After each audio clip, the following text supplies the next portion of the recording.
Olá, boa noite. Você deve ter acompanhado nos noticiários que o Afeganistão vive uma tensão após o grupo Talibã ter retomado o poder depois de 20 anos de intervenção dos Estados Unidos. O presidente americano Joe Biden anunciou a retirada das tropas e em 2 semanas o grupo extremista recuperou o controle do país e gerou a fuga de milhares de afegãos. Para entender esse assunto, convidamos o professor Marcos Antônio de Moraes, que é professor de Geopolítica e vai explicar, a gente vai aprender muito, eu tenho certeza, a respeito desse assunto. Professor, seja bem-vindo novamente, seja China, seja Brasil, seja Afeganistão, seja Estados Unidos, você é sempre uma referência para nós. Vamos aprender muito neste Programação Nacional de hoje com o tema Crise Política no Afeganistão. Muito obrigado, Carlos, muito obrigado, Ana, muito obrigado, Gera, muito obrigado a toda a equipe e também a TV Século XXI por essa oportunidade. Ô, Carlos, eu gostaria de aproveitar um minutinho para mandar um beijo para minha esposa, que muito me ajuda, e para os meus 2 amigos em Piracicaba, inesquecíveis, que são fã da Século XXI, o Sandro e o seu Pedro. Tá certo. Vamos começar. Eu espero realmente que eu seja capaz de tudo isso que o Carlos falou em relação a mim. Menos. Deixa eu comentar um pouquinho. Quem manda realmente é a Maria, viu, professor? Bom, isso é verdade. Porque para te convidar, eu falo com ela. É verdade. Para falar do horário, eu falo com ela. Verdade. Você, ó, é a última palavra. Sim, senhora. É verdade, cara. Professor, vamos lá, então. A história dos Estados Unidos com o Afeganistão começou com os atentados de 11 de setembro de 2001 ou vem de antes? Aliás, vamos aqui entregar para o público, hoje o programa está sendo gravado, né, início do mês de setembro, mas a exibição é exatamente 11 de setembro, é exatamente 20 anos do atentado. Começou ali ou já é uma longa história? Carlos, já é uma longa história. Os Estados Unidos começou a ser evidente no Afeganistão a partir de 1979 e nós estamos, nesta época, no período da Guerra Fria. Tá. Foi uma época que dentro do Afegão o governo era comunista, apoiado pela União Soviética. E o governo comunista afegão, ele não tinha sossego. Ele vivia sendo atacado por grupos radicais afegãos que queriam tomar o poder. Já era um país complicado. Já era um país complicado. Em consequência disso, o governo comunista afegão pediu ajuda para os soviéticos em 79. Presidente da União Soviética, Leonid Brezhnev, mandou. Mas para um pouco, né, gente? A partir do momento que a União Soviética entra dentro do Afeganistão com tropas, com armas, com tanque de guerra, ela está ferindo quem?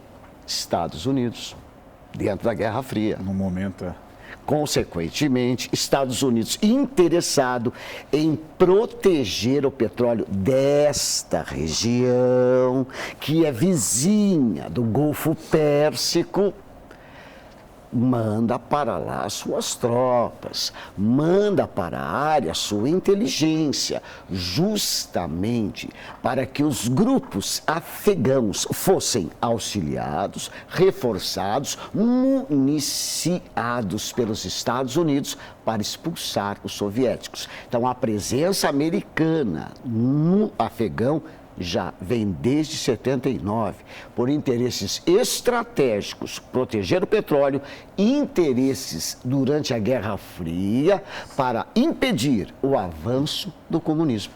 Ô, professor, o princípio de tudo isso, porque toda vez que a gente fala em guerra no Golfo, guerra no Oriente e tal, sempre tem o petróleo. O princípio de tudo isso é o petróleo, né?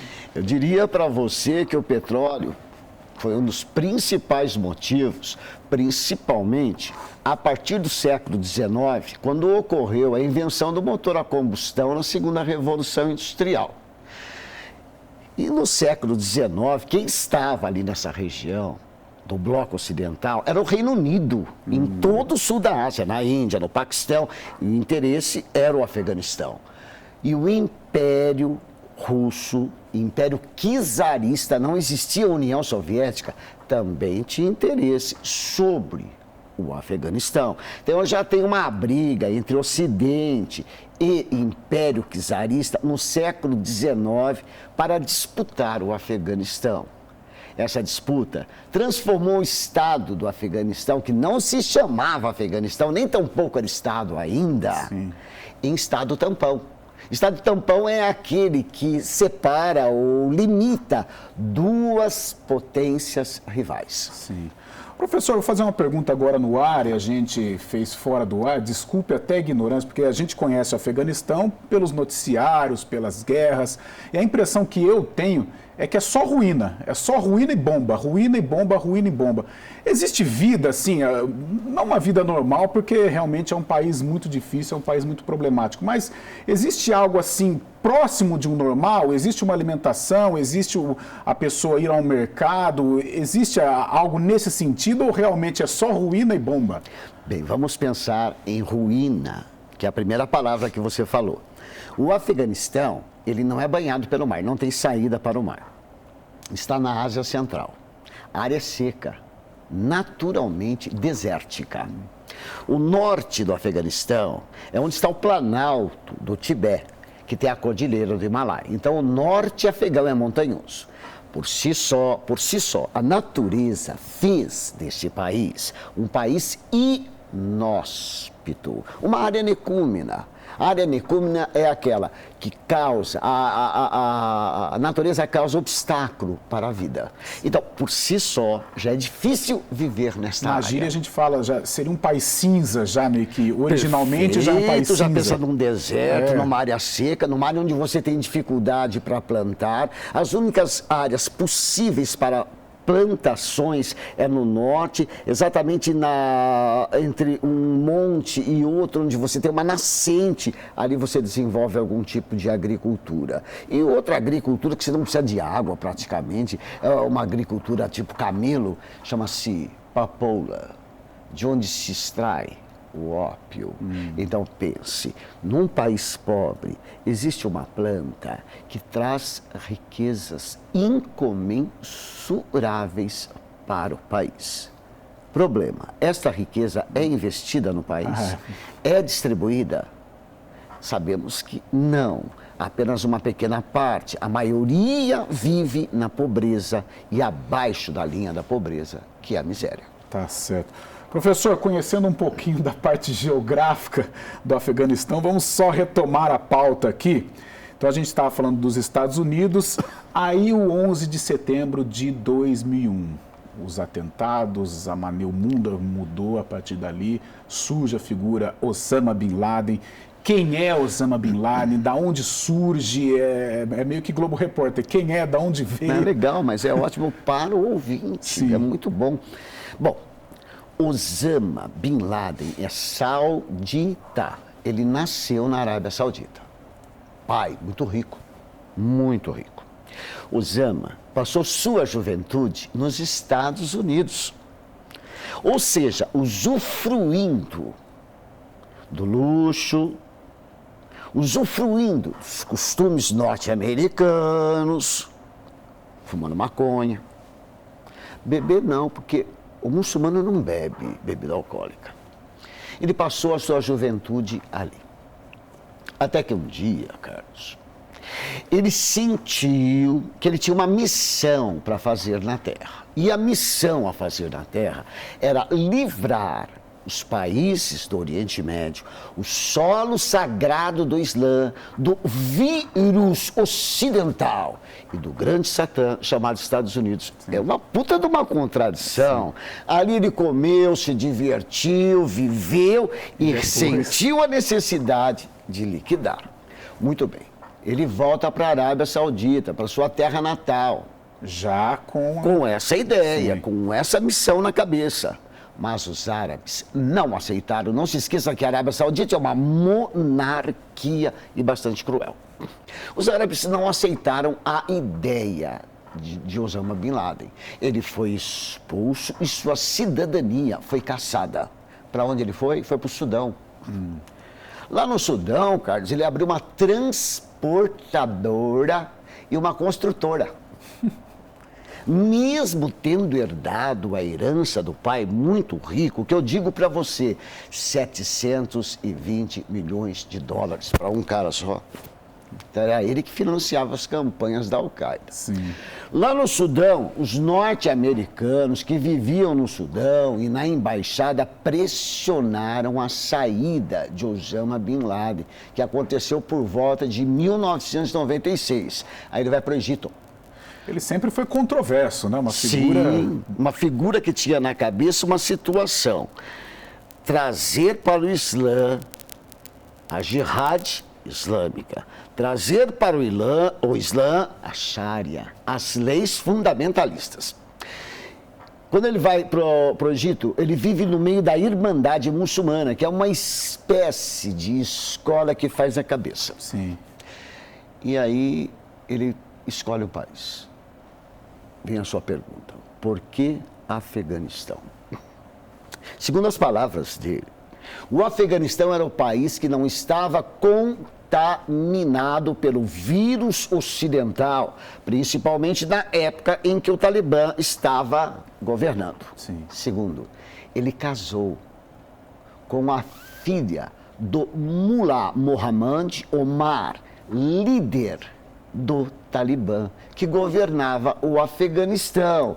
E, embora os objetivos dos dois grupos sejam diferentes, ocorre aí uma parceria, Aí começa... uma aliança.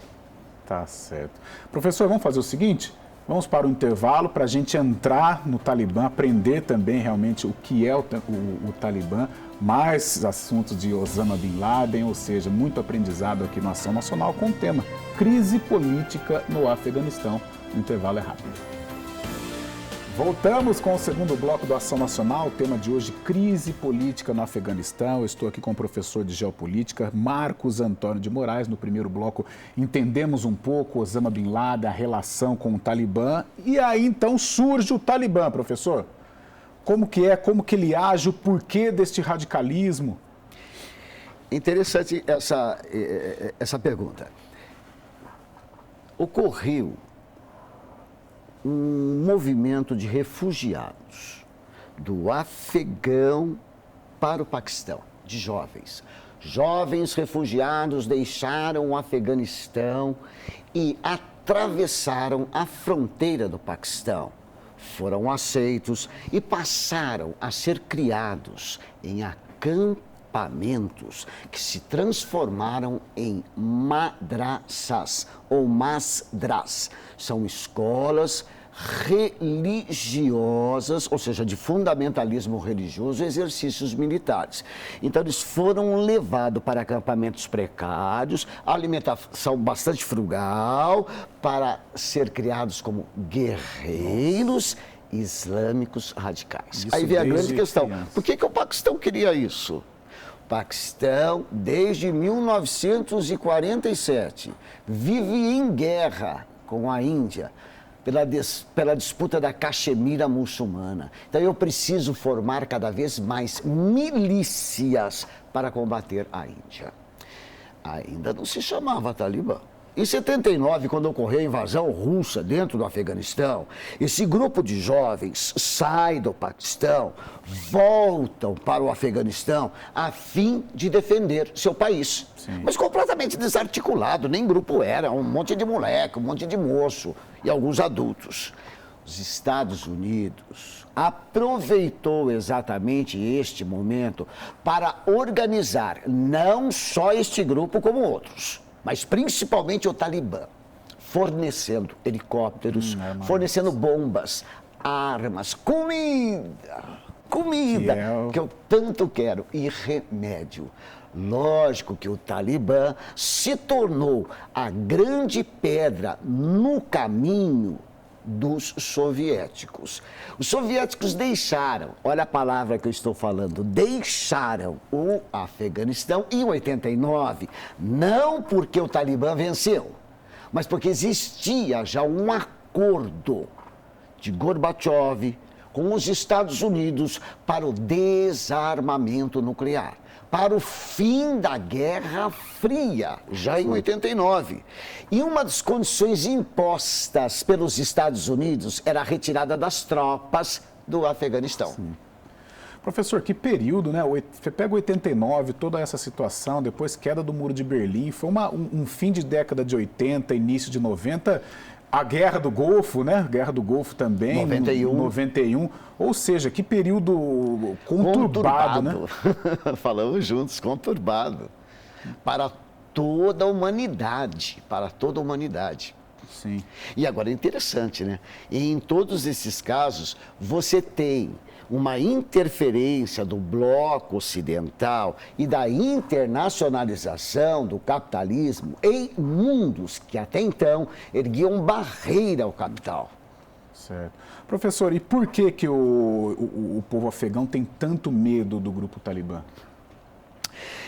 O povo afegão de agora, que demonstra um grande pavor e um grande medo do Talibã, é porque conviveram com o Talibã de 96 a 2001 sob um regime cruel, eu diria crudelíssimo, matando crianças, idosos, mulheres grávidas, em função de considerar um indivíduo infiel a causa jihadista ou as leis radicais islâmicas já era motivo suficiente para acabar com esse indivíduo. Não existia piedade, não existia um julgamento, não existia nada. A bala era a justiça.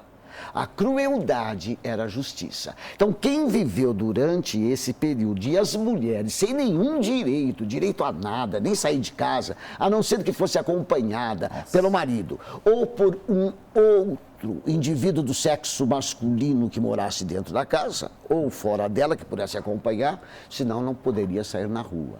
Quem viveu esse período morre de medo com a volta do Talibã agora em 2021. Professor, o controle dos Estados Unidos no Afeganistão, como que é? Como que a população viveu esse período, esse momento?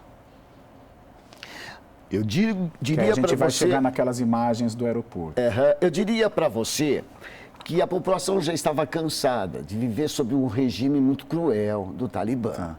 Os Estados Unidos ali apoiando um governo moderado do Al-Sharif, Ghani, eles tiveram um respiro, uma certa liberdade.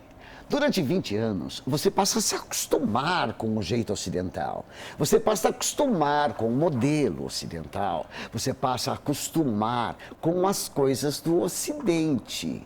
Você experimenta, vamos dizer assim, os pecados oferecidos por Satã. Visão que não é minha. Visão do islamismo radical. E ao experimentar esses pecados, você tem um certo conforto. Você tem comida, você tem mais acesso à comida. Embora nunca se esqueçam, onde o capitalismo vai, ele leva o vírus da desigualdade. Nem todos tinham acesso, mas desta vez eu não tinha uma minoria abastada apenas. Eu já tinha uma grande parcela da população servindo os Estados Unidos. E aí o Talibã considera como traidores. Infiéis. Infiéis é o rótulo. E aí que a gente chega naquelas imagens terríveis. Terríveis do aeroporto. Não se esqueça que o aeroporto era a única área naquele momento que era reduto, controlado pelos Estados Unidos. Professor, acho que aquelas cenas acho que é uma das coisas mais fortes assim dos últimos tempos, né? É o tipo de cena que em qualquer programa de retrospectiva, mas não é retrospectiva desse ano não, em qualquer programa que vai falar de história, que essa imagem ela vai continuar, né? A imagem que ficou marcante para mim foi a daquela mãe tentando colocar a criança de meses acima de uma cerca de arame farpado e o soldado norte-americano pegou. Quantas mães fizeram isso? Sim. E aí veio na minha cabeça, meu Deus, por que fazer isso? Será que ela não ama o filho dela? Pelo amor de Deus, eu não faria isso com meu filho. Desespero. Ela viveu o regime talibã. Ela quer o melhor para o filho dele. Segundo a minha esposa, isso é amar demais. Entregar o filho para que o filho não venha a sofrer a crueldade do Talibã. Ou então dizer, americanos, vocês estão nos abandonando, mas pelo amor de Deus, crie o meu filho em um país mais livre. Para o soldado norte-americano, como que foi esse período? Difícil também ou... A partir do momento que ocorreu aquelas bombas perto do aeroporto, eu digo para você que os soldados americanos ficaram muito preocupados e já não viam mais a hora de sair, porque Teve entre muitas os 13... imagens, muitos pedindo socorro. tem a emoção, a comoção, tem uma militar norte-americana que carrega uma criança no colo. Gente, isso é próprio do ser humano, essa comoção, principalmente em países cristãos, em que não existe fundamentalismo a ponto de matar uma criança. Sim. A gente vai se comover, sim. E os soldados americanos se comoveram, sim. Na hora da bomba, a maior preocupação era sair de lá. Os soldados tiveram, sim, grande medo de ser o próximo, o 14º, porque já haviam 13 soldados mortos. Professor, e quem ficou? Vai ter que se submeter às ordens do Talibã? E o Talibã falando que ia ser mais moderado, né? Uma governança mais leve. Você falou uma coisa assim, muito importante, né? Quem ficou. E falou também dos miseráveis. Carlos, muitos afegãos foram retirados. Você acha que ao selecionar esses afegãos, eu ia buscar os miseráveis, aqueles moradores de rua, ou pegaria os afegãos um pouquinho melhor no que diz respeito à cultura, à eficiência? Então eu diria para você que os afegãos que foram salvos seriam uma classe média alta e uma classe alta. E os miseráveis? Esses não são selecionados, são segregados, são discriminados. Qual o único jeito dele, Carlos, desse povo? Caminhar. Caminhar a pé. Até a fronteira do Paquistão para se salvar sua família e seus filhos. Ou até a fronteira com o Irã para salvar sua família e seus filhos a pé. Eles não têm direito à aeronave. Eles nem se preocuparam em entrar na fila porque saberiam que seriam enxotados de lá. Sim.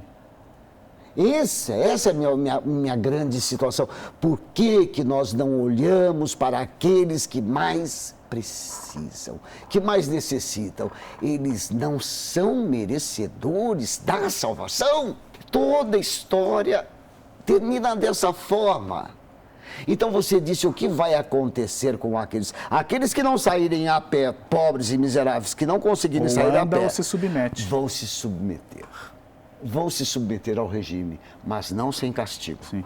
Professor, e quem opta por essa aventura de andar? É uma distância que não tem como ir a pé? Não, tem sim, Carlos, tem. Você se lembra, na época da Síria, os sírios saíram a pé até a Europa. A pé, até a Europa. Então, essa aventura existe. Na América Central também, não vamos pensar só lá no Oriente Médio. El Salvador, Guatemala, Honduras saíram a pé, atravessaram o México rumo aos Estados Unidos do governo Donald Trump. Sim. Não tem outro jeito, Carlos. Ou eu vou, ou eu fico aqui e me submeto a mim e os meus filhos. E é para o Irã? O Irã aceita normalmente ou existe também alguma problemática? Olha, o Irã não declarou nenhum problema no que tange a receber os refugiados, nem tampouco o Paquistão. Tá certo. Vou fazer o seguinte, professor, vamos entrar no terceiro bloco falando das mulheres, a gente vai falar sobre a Malala também, para você contar um pouco da história, ela que é paquistanesa, né? Paquistanesa. Mas também tem um envolvimento aí. Então nós vamos para o terceiro bloco do Ação Nacional, deste aprendizado que está sendo hoje com o professor Marcos Antônio de Moraes, crise política no Afeganistão. E no terceiro bloco nós vamos focar um pouco a situação das mulheres. O intervalo é rápido. Voltamos, terceiro bloco do Ação Nacional, tema de hoje, crise política no Afeganistão. Eu estou aqui com o professor Marcos Antônio de Moraes, professor de Geopolítica. No segundo bloco eu encerrei falando que íamos focar este início de terceiro bloco nas mulheres. Então vamos lá, professor.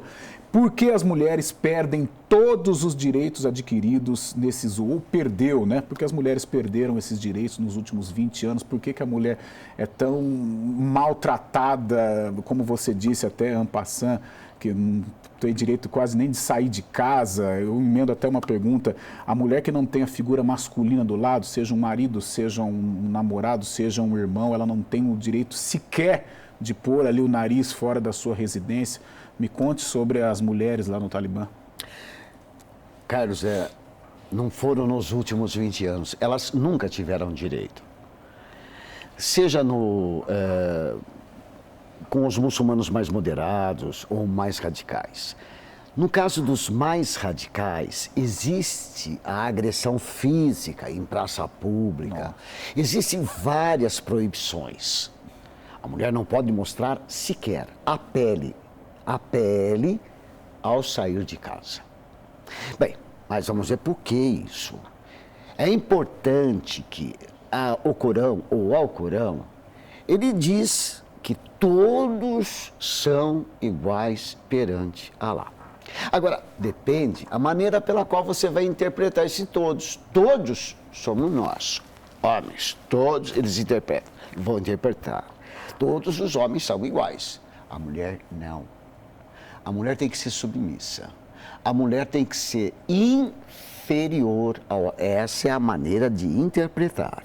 Inferior ao homem. O homem tem poder absoluto sobre a mulher.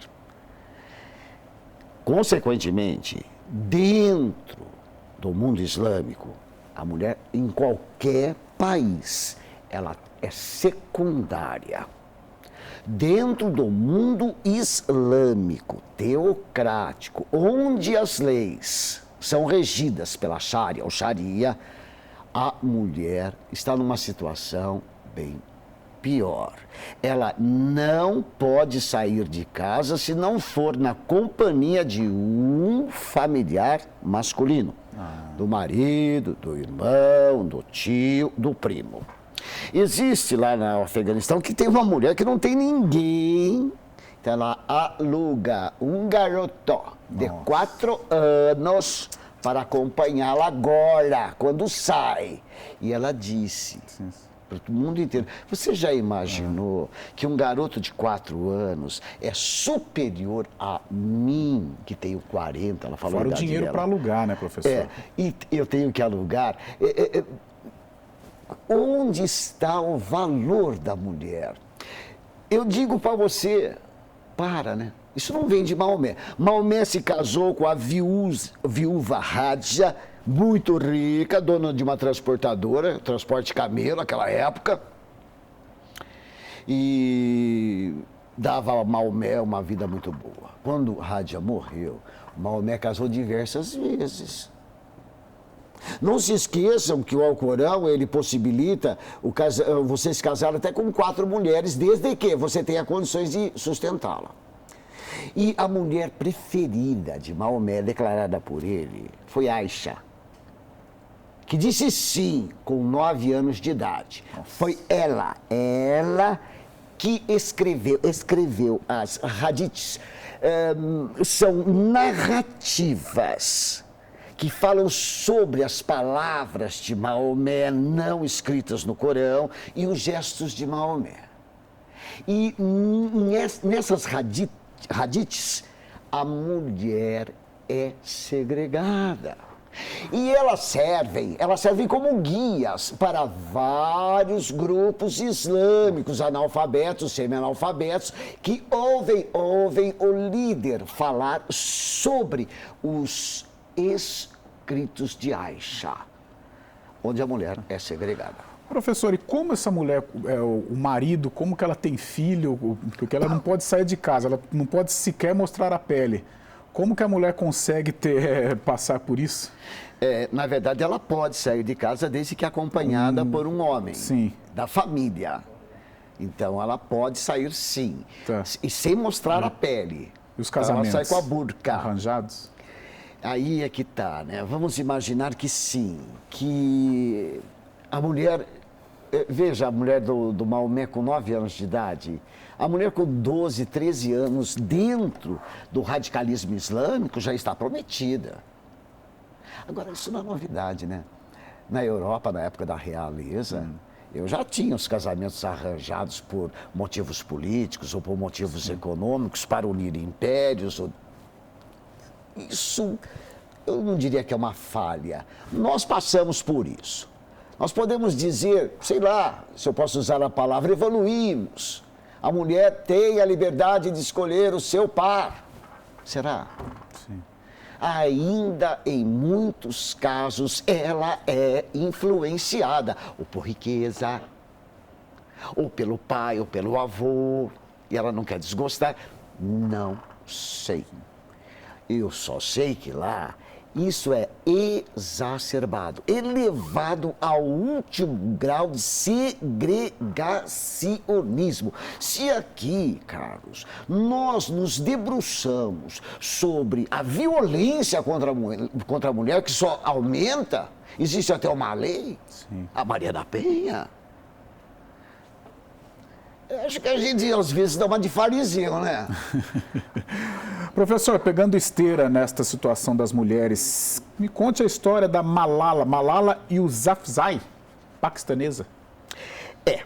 A Malala, ela se transformou num grande ícone que desafiou o grupo talibã paquistanês. Muito bem. Segundo o Talibã, a criança só pode frequentar a escola sendo menina até os 8 anos de idade. Depois a escola está fechada para a criança.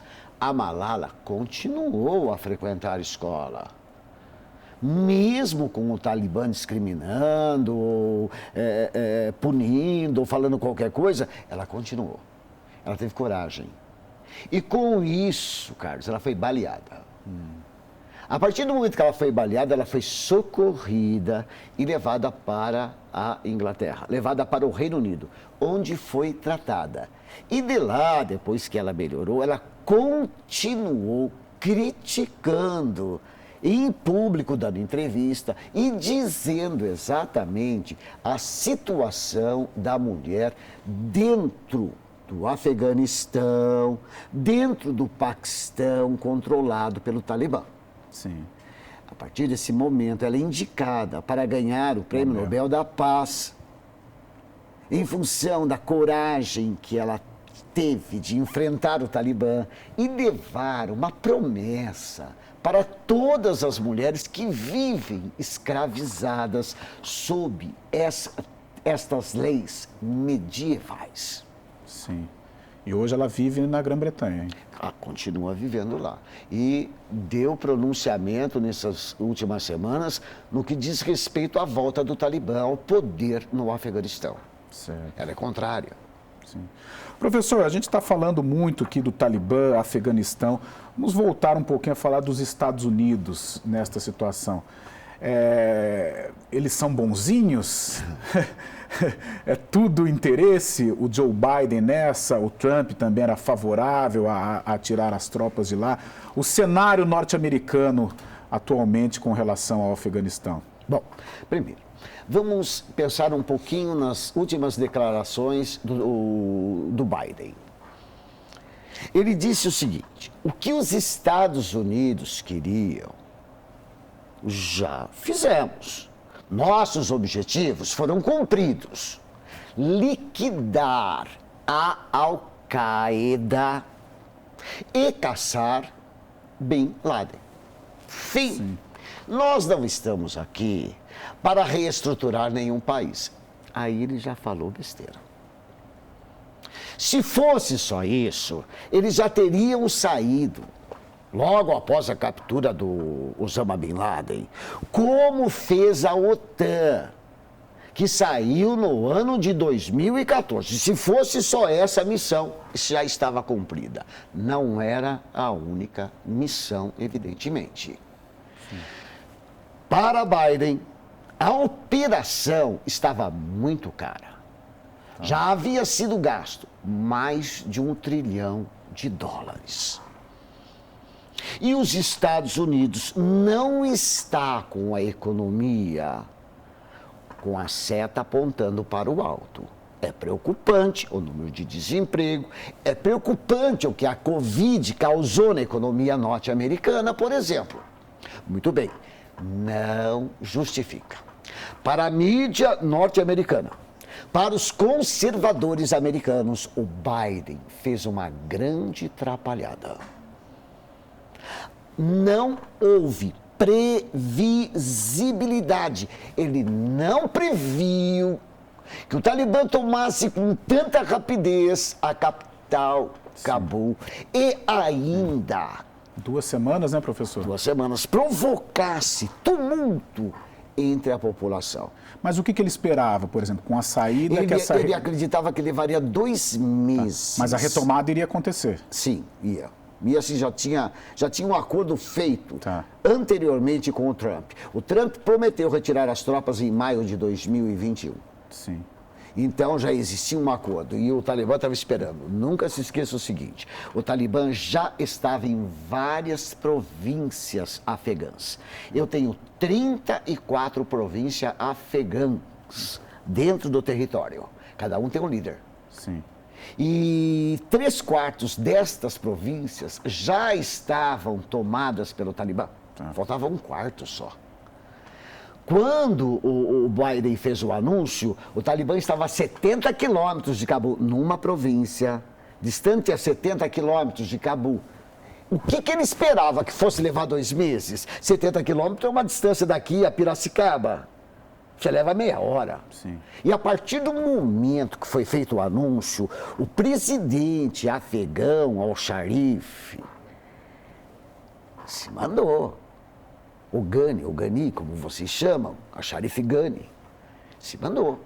Os comandantes das tropas se mandaram. O que você vai como exército? Eu vou brigar? Mas nem por sonho. E depois, os caras vão me ferrar?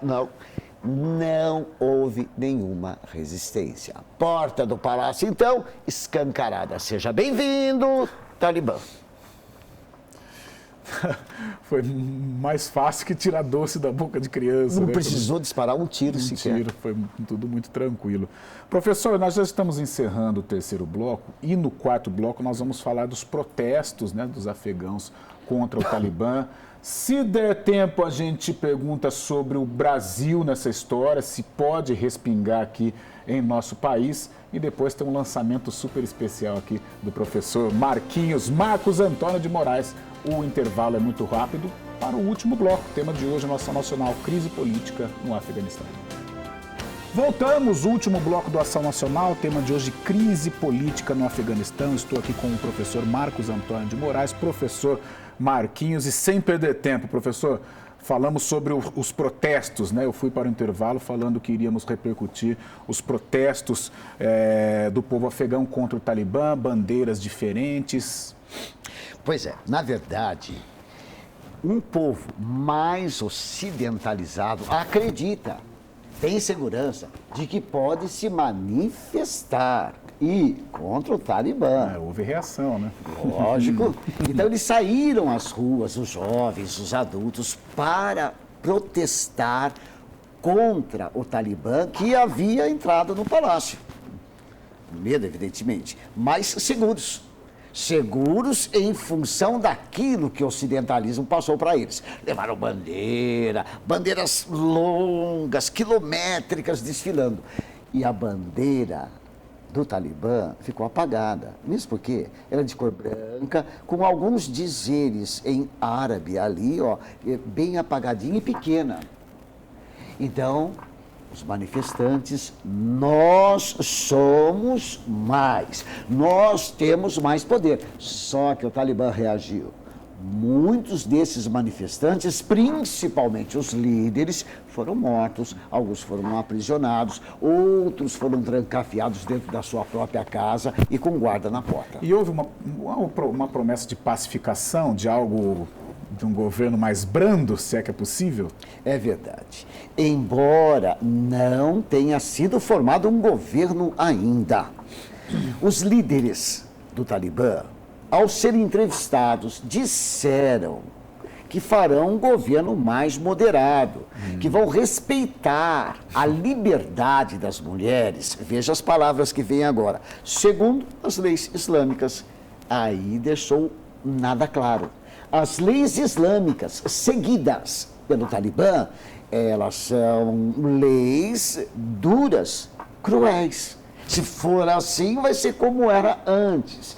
E outra coisa importante, o povo não acredita nesta declaração. O mundo está em dúvida. Só poderemos saber como esse governo vai reger o país quando ele for instituído. Até agora não foi. Tá certo.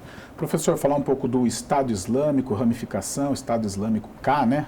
Isso, interessante. De repente, logo após as bombas nas proximidades do aeroporto, que matou muita gente, 13 militares norte-americanos, quem assumiu o atentado não foi o Talibã. Para a surpresa de todos, não foi o Talibã. Foi o ISIS-K. ISIS é a sigla em inglês para Estado Islâmico. K é coração. Coração. Significa exatamente uma grande parte daquela região que existia na antiguidade, abrangendo o Irã, a Ásia Central, o Afeganistão e o Paquistão. É o nome desta região. Muito radicais? Muito. Nunca se esqueça o seguinte, de onde saiu esse grupo? Saiu do Talibã. É um braço do Talibã que se separou, acusando o Talibã de deixar a jihad para trás, a guerra santa para trás, que o Talibã é o traidor. Por isso eles se separaram e se instituíram como ISIS-K, ou seja, função do ISIS no passado, Estado Islâmico, na década de 90, era criar um califado. Sim. A intenção deles é a mesma. Nossa. A gente acompanha, às vezes, algumas imagens, né? Crianças com fuzil, é toda uma preparação, como você disse até no primeiro bloco, né? Criancinhas tal, sendo preparadas, de repente... Verdade. E isso aconteceu no Irã, principalmente na Revolução de 1979, no Irã. Crianças foram frente de batalha para enfrentar o Iraque na guerra de 80 a 88. Crianças iranianas. Professor, restando aí 5 minutinhos, um pouquinho mais para o término do nosso programa, e o Brasil nessa história? Tem petróleo no meio? Qual que é o cenário brasileiro em toda essa situação? Pode respingar aqui? Olha, eu diria para você que o Brasil está assim numa situação, com relação a esse caso, bem em cima do muro. Mas é interessante o seguinte, o que respingou muito aqui foram as declarações do Biden em relação aos 13 soldados mortos. Então, os 13 soldados mortos foram debitados na conta de Biden. A saída desastrosa foi debitada na conta de Biden. Imediatamente, a popularidade do Biden caiu. Esse retrato, esse reflexo preocupou a popularidade de muitos políticos no Brasil para não fazerem nada precipitado. Portanto, o Itamaraty se pronunciou apenas de maneira formal, dizendo que lamenta muito, que não aprova exatamente esse método radical e tudo mais. Agora, o importante. 270 juízas do Afegão pediram visto humanitário para o Brasil. Muito bem. Resposta do Itamaraty. Resposta do governo brasileiro. Até agora nenhuma.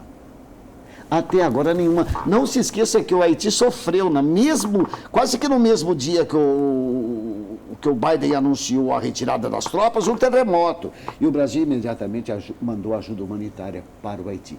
O Brasil não se pronunciou ainda no pedido de asilo de 270 juízas que julgaram pessoas do Talibã, indivíduos do Talibã para a prisão ou para a morte. E elas estão lá, pedindo asilo aqui no Brasil, sem resposta. sem nenhuma resposta até agora. A OAB e todos os juízes estão se movimentando para pressionar o Itamaraty para dar visto para estas juízas. Elas serão mortas automaticamente pelo Talibã. Elas condenaram vários representantes. Professor, agora com relação ao futuro, para encerrar aqui, sem a presença do exército americano, sob governança do Talibã, o que a gente pode esperar no Afeganistão?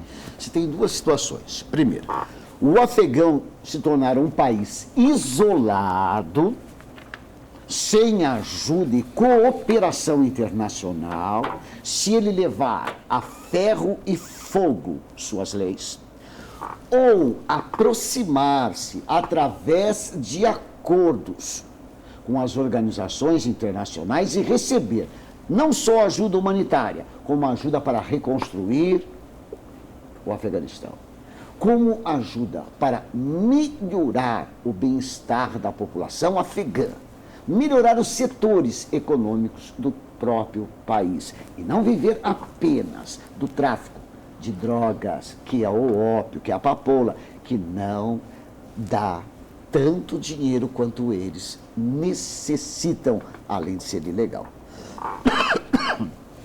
Essas são as duas situações. Caso o Paquistão se isole e passe a viver sem nenhum apoio das comunidades internacionais, ele vai ser igual uma Coreia do Norte. Fechadíssimo. Com um grande número de famintos, com um grande número de necessitados. Tá certo. Desculpem. Professor, vamos encerrar então a nossa ação nacional, divulgar aqui esta obra, China, o Dragão Asiático, professor Marcos Antônio de Moraes. O que fala esse livro? Conta toda... Pessoal, esse livro, ele fala sobre a história da China, desde o começo. Então, ele tem antropologia, história, geopolítica e geografia. Ó, dragão, o mapa da China. Ah, legal. É legal. Muito bonito. E para que você possa entender como que a China chegou a ser uma segunda potência, mesmo sendo um país socialista, que não permite lucro, o socialismo econômico é fechado, como a China chegou nisso? Eu não vou contar, não. Professor, para adquirir esse livro, hein? Bom, qualquer livraria. Quer deixar algum contato, alguma rede social? Aí tem, se não me falha a memória, da editora. Editora Átomo. Isso, editora Átomo. Deixa eu ver se eu acho aqui. Ó, tem o telefone. Certo. Posso falar? Eu falo, Ana, a gente acredita aí? Pode. Então vamos lá, ó, 19 3232, 19 o código de Campinas, 3232 9340 ou 3232 0047. Tem o site também, o atomoealinea.com.br, atomoealinea, tudo junto.com.br, professor. Muito obrigado, gente. Muito obrigado, Carlos. Obrigado você, professor Marcos Antônio de Moraes, para mim o professor Marquinhos, pelos ensinamentos, um aprendizado enorme com a sua presença aqui. Boa sorte com o 8º livro, professor. Esse é o 8º. 8º livro, também tem que passar todo esse conhecimento, né? Opa! Maria falou assim, não fica elogiando muito, não. É verdade. Professor, mais uma vez, obrigado pela presença. As portas aqui, como sempre, escancaradas para você. Já já eu tenho certeza que nós vamos pedir aí as suas explicações para algum problema no mundo ou para alguma solução, né? Opa, isso aí é para a solução. Pessoal de casa, boa noite. Fiquem com Deus. Deus é tudo. Toda solução para os problemas do Afeganistão, do Brasil, o seu problema, o meu problema. Deus é o maior. Tá certo, professor. Foi muito bom estar com você, como foi bom estar também com o telespectador do Ação Nacional, prometendo voltar no próximo sábado, sempre com um assunto pertinente para você. Até lá!